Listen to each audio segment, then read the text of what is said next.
Hello, welcome to one of our new series, Trailer Park. It's a brand new series where we give the rundown and talk about some of the new trailers that have been released this week. Hopefully it's going to be weekly. I am today joined by Kenny and Morphman Chris. What's up? No. What's poppin'? Yeah, so how you been? Okay. All right. We just watched Kubo. Yeah, our first trailer that we'll talk about today is the global trailer that was released 3 days ago, I think, on the Universal YouTube channel of Kubo and the Two Strings by Leica. The people who did Coraline, Box Trolls, and the other one, I can't remember. It kind of shows, but Coraline was better. It really reminded me of James and the Giant Peach for some reason. Yeah. Just like the whole way it flowed out. Like he gets taken away by the wings on his back or whatever it was, and then he meets this beetle person. It immediately made me think of Grasshopper from James and the Giant Peach. To be honest, I haven't seen that one or any of the other movies this studio has done. So, I don't know. I'm not a big fan of the art style, but that I can get over. I think after Box Trolls, the Universal money must be coming in a little bit. So I think they're doing a bit more CG by the looks of it. A few more particle effects, making it look a bit fancy. Yeah, but it felt like, I don't know, the trailer style with the musical choice and everything. That did not feel like that's the movie, if you know what I mean. It felt misplaced somehow. There was a lot of comedy in the trailer. Not really. There was a lot of comedy in the trailer. It was quote unquote comedy. There was a lot of comedy in the trailer, but it sort of disappeared because of all the Zimmerman horns and boom, and the heavy music and the dramatic way they were going for. Because it doesn't feel to me like that trailer is for a dramatic movie. It feels like it's gonna have some action moments, sure, but it feels more like the traditional Pixar-style family movie. But that's not what the music of the trailer said. I think this trailer was a bit too long. I'm always saying it. I think trailers should be about 30 seconds long. Like, you've got 30 seconds to get what you're trying to sell to us. And by the time 30 seconds pass and you haven't done it, your movie's shit. Or at least you haven't sold it to us properly. As something connected to that, there were a few comments that I saw on the YouTube comments for the trailer that were saying that the trailer showed too much. What do you think of that? I don't agree with that at all. It showed a lot, yes, but I thought that it showed too much at first too, but then I realized they didn't really show anything. They showed 3 characters, and we don't know really what the mission is. We don't know what the 2 strings are. We don't know who Kubo's father is. They haven't revealed anything about the adventure itself. Only that Kubo has magic, meets 2 characters, a beetle and a monkey, and that's all they revealed, basically. Yeah, it said a lot of nothing. Like, going back to my 30-second rule, like, halfway through, I lost interest. Didn't really say anything to me. It's supposed to be like this massive adventure, but by the time it got to like where his mom's sending him off, I was literally like, alright. And I started thinking about James and the Giant Peach. Then I started thinking about ants. Now that you remind me, now I know why I didn't like the art style. Because a lot of the people look a lot like a lot of the ants in Ants, and I really didn't like the art style of Ants. With the elongated faces and everything. Yeah, it didn't really stick out to me. It's just it just looks like another cookie cutter animated movie that's coming out that people will go and watch, but then will forget. Something else connected to the to it being too long, or that the part of the reason we think it's too long is there isn't actually a date for the release on the video. It just says coming soon. Would you actually think that a trailer this far away from its release should be this long? No, it shouldn't. It should be little teasers. I don't think any trailer should be that long. No. The trailer should be able to be fitted in front of a YouTube video or Twitch stream, and you should not feel like I have to press the skip button. To go, it should be like 30 seconds tops. Yeah. This is what we're going for. This is what we're going to do. It's like, it makes you appreciate J.J. Abrams. Because he goes off of the old school, the Steven Spielberg ways of showing a movie. Yeah, show what the movie is about in a style that sets the theme that the movie has. I don't think I'd go and see that movie. It just didn't resonate with me. It was too long. It reminded me of movies that were a bit better than it. I mean, Ants wasn't that great, but James and Giant Peach was my childhood. So basically, he spent the rest of the running time thinking about James and the Giant Peach and how great that movie was. If I had kids, I would probably take them to see it. Yeah. It looked competent enough. I just don't think the trailer gave the right idea. Mm. So from the trailer, would you say that this seems better or worse than Box Trolls, their previous film? I never saw Box Trolls. I saw one trailer once before some other movie. I can't remember what movie it was. But it was one of those long anticipated movies like Jurassic World or something like that. So we weren't really watching the trailer, if you know what I mean. We were hyping each other up for the movie. So Kubo and the Two Strings might be a continuation of the downward curve of Laika, which is quite sad because Laika's actually seemed like a good company. They've got talent, it's just that it didn't really speak to us. Well, to me it didn't resonate. Like I don't really... The only thing that I remember from the trailer was George Takei's name.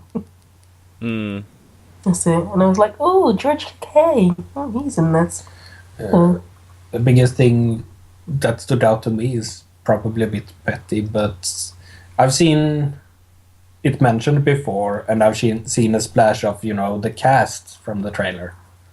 And it had Charlize Theron top bill. And for over half of the trailer, I thought she played the main character. And I thought it was a girl. And then halfway through the trailer, or actually towards the end, they started to referring to Kubo instead of by name as he or him. I don't know. It took that long until I even realized the gender of the main character. Was Matthew McConaughey in it? I think I saw his name. Yeah, he's the Beetle Samurai. Villain. I'm happy. That's made my day. That's alright. But I mean,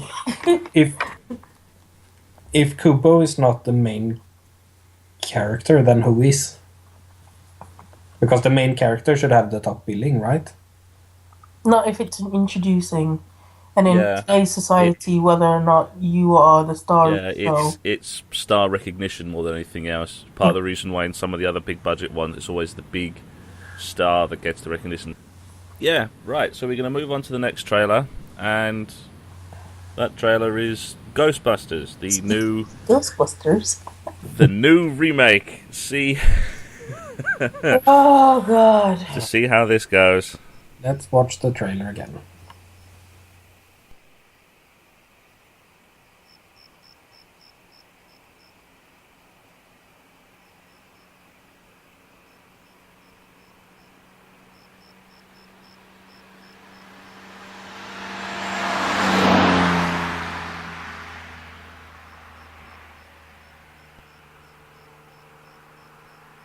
Right, so we've just come back from watching the trailer, and I think we may have a few comments from all three of us, I think. Who wants to go first? Do you want to go first, or shall I start with my negativity? I can go first, since I probably have the most unpopular opinion. on the internet right now. I'm looking forward to it. I actually think this will be a good movie. And it feels like everything is on par with the old movies. I genuinely see it as the only thing that's different are the names and the genders. That's it. I swear, half of the lines of the trailer is taken directly from the first movie. That sort of connects to almost my opinion of it. It's where it's the production, when it was getting produced, they spent so much time going, this is going to be, it's a good sequel, it's all this, it's a new entity altogether because it's a women-led film. And then I started thinking, but it spends so much time wallowing in the original. It's barely its own separate entity, and it's, I think that puts me off more than anything else because they spent so long going, it's so different from the other. It's like, no, it's not. It's either making an homage or exactly the same. It's and to me, I can see that as bad because it looks at it as like, this is pointless. It's what's the original one? It just seems pointless. It just seems bad because it's just wallowing in the original. Okay, I'm fine with that actually. is I it like the original, so I want something that is like the original but different. And this is like the original but different. Shall I go next? I have a list. Your opinion is actually going to be quite interesting, considering parts of the one of the controversies, as it were, has been following this film. Be interesting to get your thoughts on that one. Is it the overly stereotypical black lady? Yeah, the devil is alive. It's alive. Okay. Alright. Hold on. I have a list. Beginning with the tech scroll. His name was Watson? Wilson? The black guy. The guy that everyone forgets. Yeah. Oh, He yeah. was not a scientist. He was ex-military. That's why they hired him. Yeah, he was just some dude. He was not, despite what they think of He was him there to get just paid. Walking in off the street like she did, he was actually ex-military. But yeah, first thing, wrong. Betrayal. There were not 4 scientists. There was 2 scientists. Bill Murray was not a scientist. Next, the ghosts look like Scooby-Doo. Alright, so I remember the first time that I watched... I actually like the design of the ghosts. The first time I watched the original Ghostbusters, I was really young. And I remember there was a scene in the original movie where the douchebag... Well, it's not spoilers because it's been 30 years. Go out and watch the damn movie. Where the douche guy lets out all the ghosts that have been packed up and they go everywhere. Like, they go everywhere. And there's this one scene where a guy gets into a taxi and the taxi driver was just, like, decomposed flesh. And I remember that scaring the crap out of me when I was younger. I look at these ghosts and I think the Scooby-Doo movie. I actually like the design of these ghosts.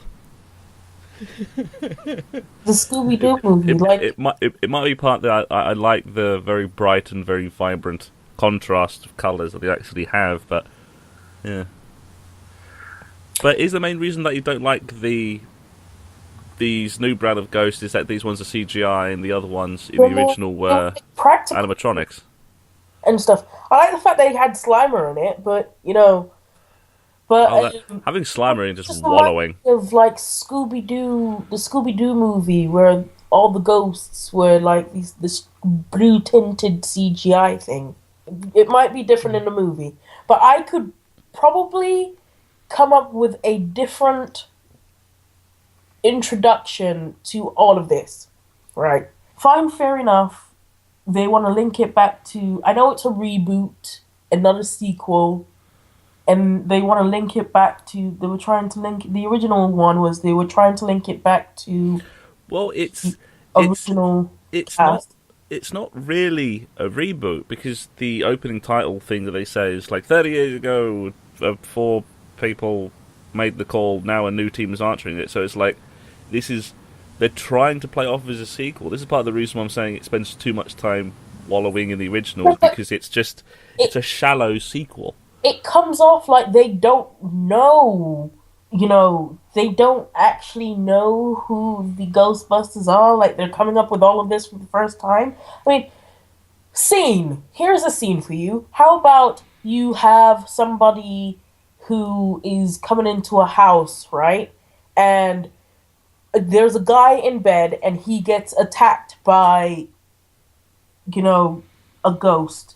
And the girl comes in, and she, runs for the closet, and she brings out this proton pack, and she shoots the ghost, and she also has that foot pump thing, and she kicks it, and the ghost goes in, and you find out that she's looking at this thing all mysterious and she goes to a nursing home or a hospital the day after, and she goes, "Whoa, Dad, it looks like it's happening all over again." And it turns out that, her dad is one of the original Ghostbusters. And he tells her, well, if this is happening again, you're gonna need help. And she's the one that goes and, recruits everyone. But now you're creating... That sounds like a terrible movie. Yeah. Why? That sounds awful. That's even more... cliche. It's so extremely cliche. That's even more shallow than what the movie currently is, and the current movie is already really kind of shallow. Another thing. Why did we have to know that the people were possessed by ghosts? Had the ability to possess by ghosts? That would have been something so good to just leave in the movie and not tell, just hint that it's happening. Just a little tip that it's happening. Because they really, really, really wanted to put in the joke with the power of pain compels you. Yeah. For that to work, you have to know that she's possessed. Yeah, but it would have been just that she was, Yeah, but her head was going around in circles. She could have been taken over. She could have been a robot. She could have been taken over by anything. She's a robot. She's a fucking... Yeah, but the only time, the power of pain compels you, as in the power of Christ compels you, as in The Exorcist, as in exorcising a ghost from the body. Yeah. Why did you even need to have that whole ghost scene where her head turns around? You could have just had it focus on the woman and her say the power of pain compels you, and everybody who knows The Exorcist would have known that. I think that was actually part of a misstep, because there was a whole possession thing in the original movie, but in the original movie that was when the sort of the dark undertones of the film really reared its head, and that was the moment where it goes okay, this is actually kind of creepy, because a woman floating off the floor and speaking in tongues or whatever. But this one, it's a misstep, and it's trying to play what was in the original something that was actually quite dark for complete laughs, and it's no, you've miswritten that entirely. You have missed the entire context of the scene you're trying to emulate. I hope you're right. It's just one big misdirection, and it's a lot more darker and more funnier than what. Yeah. What initial going on. Yeah. I'm not even gonna touch the crap about, they're all women now? Why? Why are they all women now? Yeah. To me, that's always been kind of stupid. It's just going, why complain? Doesn't really fucking matter. Although one thing that everyone seems to getting their knickers in a twist about, it's probably one thing that Kenny you can talk about, is racism. Did you think that the trailer was racist? I rolled my eyes the first time I heard that woman speak. Personally, I don't think it's racist. I just think it's one of those stereotypes that I have to sit through and then roll my eyes at when it comes up, because here we go. There's no way that, there could be an intelligent black lady. She has to be loud, obnoxious, and screaming in the trailer. She's not smart. She's street smart. She's Devil is alive! It's alive! Devil is alive! wow. God, it was the most stereotypical thing. This is part of the reason why it goes back to me. I just think this is just shallow. If she had something else to offer, if she had like some kind of She did have good background, not because she's. But we don't know her background. They mention nothing about her background. Well, from the trailer, she's a ticket salesman on the. No, on the we saw her subway. sitting in a ticket booth. Yeah, she's a ticket salesman. We saw her sitting in a ticket booth. With a She uniform might that on. might as well have been an undercover thing she did as a Ghostbuster. No, she actually is one. They actually have said that. Yeah, we've seen about 2 seconds of her sitting in a ticket booth. Yeah. The and the fact production, that she was the production has looking- actually said that. That actually worked for the New York Metro. Yeah, and she found the car, and it just feels like she's the token black person, Whereas, we didn't get a lot of Wilson's background or Watson's background, whatever is his name. Wilson. Background. Wilson's Because background. No, Winston. But Winston, that's it. Winston I thought Zedmore. Winston's background, but he was so meek. He was so quiet. Nobody really remembers him being in the movie. Well, he was the audience surrogate. A lot Yeah. of the reason why we don't remember him in the movie is because accidentally most of his scenes were cut off. Most of his dialogue is gone because it ended up on the cutting room floor, and it wasn't intentional. That's just something that happened. Yeah. They didn't really check through it because he was supposed to have a much bigger role in the movie. Yeah, he was supposed to be. He was supposed to be revealed as being just as smart as, that matches. What's his name? Egon's intellect, and he was like I said, he had a huge background in the military, which meant that he was more organized than the rest of them, which explains so much as to why when he first sees a ghost, he doesn't really freak out and legs it like any normal person would. Yeah, but they needed to cut the movie down for time, and they really didn't check through to see that all characters had their stories in there still. So, just by accident, they cut out Winston from the movie. And that makes people think that he was just there to be a token black guy. After all of that, it's time to move on. What are the final thoughts on it so far? It's trying to keep it into one sentence, please. We've gone on for long enough. So, what are your final thoughts on the trailer? I'm gonna watch it. I've got Josh Burton expectations. Right, okay. I'm just rather pessimistic with the whole thing. Right, so it's pessimism all round then, I suppose. Pessimism all round. It's optimism, indifference, and pessimism. Yeah, just total indifference. Right, so we're going to move on to the next trailer. The next trailer is probably going to be one of the most awaited movies of. It's this year, isn't it? It's coming out in August. Yeah. It is coming out in May, sweetheart. Coming out in May. Oh, okay. There's one of the other ones are coming out. What's coming in August? Wait, is that Guardians of the Galaxy 2? No, Yeah, Black Apocalypse. Because there's 2 films a year that Marvel does. One at the beginning, one at the end. So what's the one coming out at the other end of the year? Apocalypse. That's Fox. Oh. Hold on a second. Doctor Strange. Wait, that's coming out this early? coming Bloody out hell. this year. That's gone through quickly. Yes, I thought that's coming out next year. And we've heard nothing. That one has just blazed through production. Oh, okay, fair enough. We'll talk about that after the trailer. Yeah, we'll talk about that when the next trailer comes out. The next trailer we're going to talk about is Marvel's Captain America Civil War. And with 2 comic book nerds, this is going to be fun. It's going to be fun because I'm just going to go at this with sheer indifference all over again. Will already knows what I have to say about it. Alright, let's watch the trailer.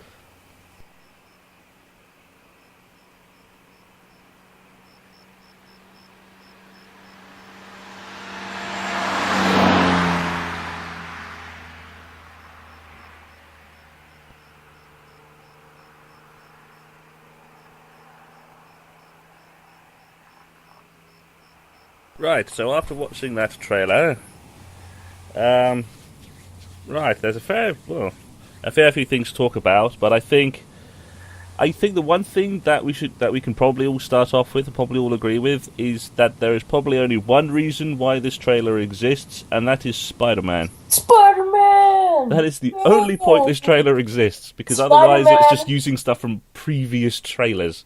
With Deadpool eyes. Yeah. Oh my god. That's the one thing. When the trailer came out, that was the one thing people pointed out. The Marvel impossible way the eyes on the mask moves. Marvel would be so happy. Marvel must have been so happy when people at Fox figured out how to do Deadpool's eyes. Right. My initial thoughts is that this feels less like a civil war and more like a slight team disagreement. Yeah. But it's a better team disagreement than Batman and Superman. Yeah, but that's Batman versus Superman. 1 versus 1. It's in the title. One character versus one character. This is called Civil War. Yeah. It's supposed to be... For Captain America. No, it's supposed to be every hero and villain on the entire planet divided in two, fighting each other. That's what the Civil War was. In this, we saw at most 10 people. A massive breakup. 14, actually. At most 10 people in frame at once. 14, actually. I When counted. was 14 people in frame at once? 2 people gliding up to each other. There's only 2 which weren't part of that, and that's Crossbones and Spider-Man. There's only 2 people that weren't part of that scene where the 2 teams are colliding together, and that's Spider-Man and Crossbones. So it's 12. Ant-Man was there. He was? Yeah. Yeah, he's on Clint. That's because they're doing the famous cover where Clint fires Ant-Man. Yeah. Anyway, I love that. It's still not... It doesn't feel epic to me. I thought that Marvel would take this opportunity and nab every single character that's still not been used. And there are hundreds of those left.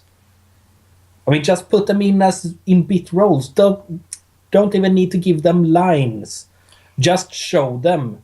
I mean, half of them, or like 90%, you don't even need actors for. Do it CGI, have it in the background. Just add the war feeling to it. Because that's lacking in the trailer.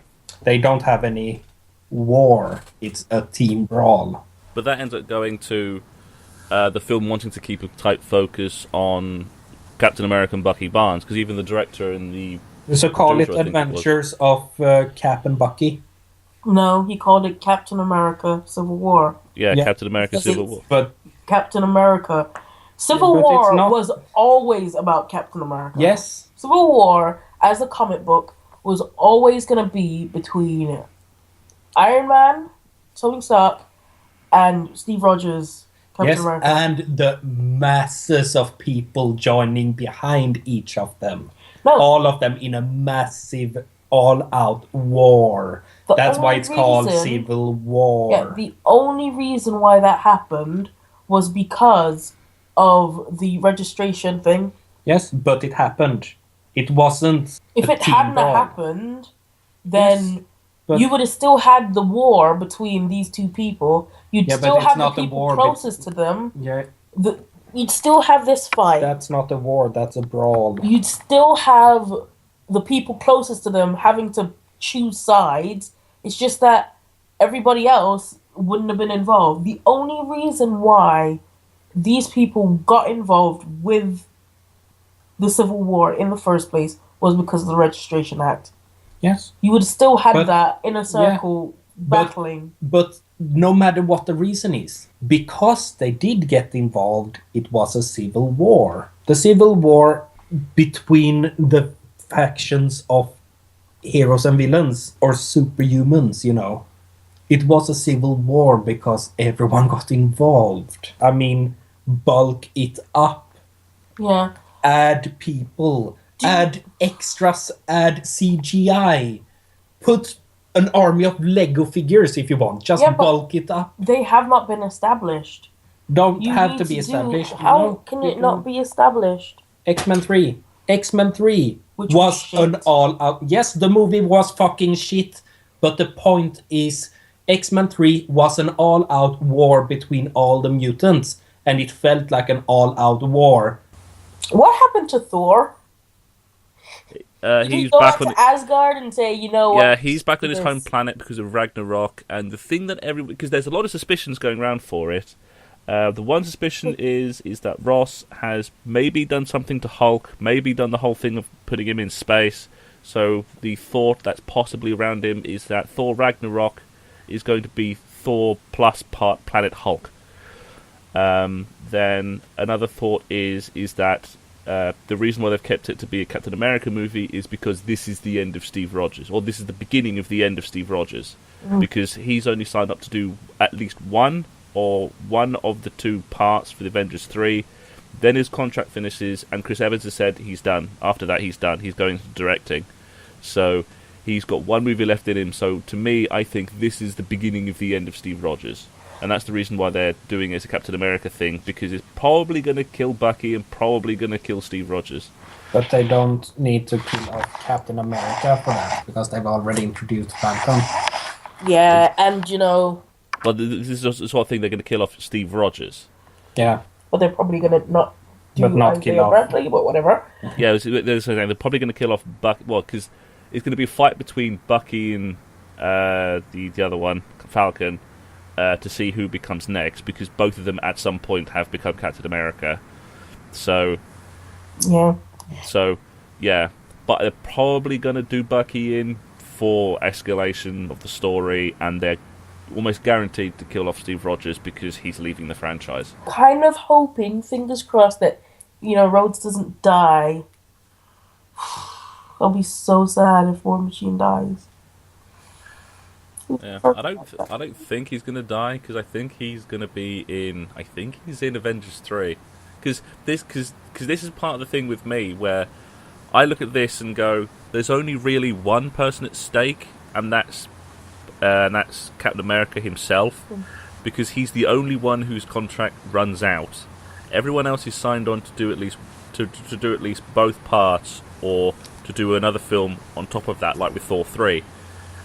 So the only person that is this is part of the reason why I'm saying is that the sort of the subtitle to the subtitle of Civil War is going to be the beginning of the end of Steve Rogers, because he's got one left. And everyone else is staying because they've already re-signed the contracts. He ain't. So Captain America gonna be fucked up. Captain America gonna be dead in the next movie. That's why I think Civil War has a bit more stakes. I don't think Batman v Superman is gonna have any stakes whatsoever. It's gonna be a clean, cookie cut. Yeah, they fight at the beginning. Yeah, they hate each other at the beginning. But by the end of the movie, they're going to be the best of pals, because the Holy Trinity is going to be reinstated or instated in there. Yeah, so we're going to call that. We're going to call that there. And so, if you like the video, give it a like and subscribe, and give it a share as well. It's always nice to actually get the stuff out there. And so that's goodbye from me. Goodbye from Kenny and Chris. Bye. Hey, if you like your books and you love your Civil War, they're available on Audible. No, it's not available on Audible, is it? It's available on Amazon, anywhere on the internet, and your local bookstore. So check it out. Marvel's Civil War and all of its spin-offs. Okay. No clue what that was. That was my outro. Right. I'll just go with bye. I just would go with bye. This is not book one. That's a different show. We're talking about a book. Shameless plug. Shameless plug. Oh yeah, I didn't do my intro though, so...